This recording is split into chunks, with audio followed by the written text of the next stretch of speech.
Hi, to use AI eraser on your Honor Magic 7 Lite, all you have to do is open your gallery and find photo you wanna edit. For example, I'm gonna pick this one and let's say I wanna erase this plant from the picture.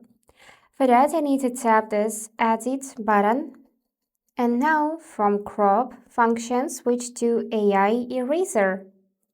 Now you can pick Smart Selection and draw a circle around object you wanna erase. And also you can switch to different size of tool, or you can enable manual selection and manually erase the object you wanna remove. Let's use Smart Selection first and then manual. So I'm gonna pick this middle size and now draw a circle around this object. Now AI eraser in progress, so we are just waiting.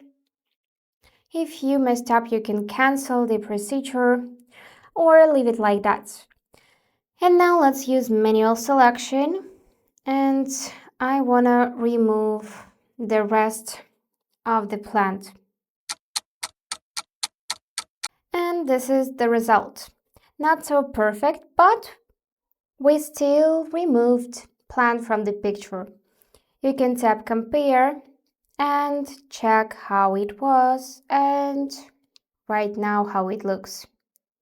So that's it for today. If you found this video helpful, please subscribe, like and comment. And I wish you all the best. Bye bye.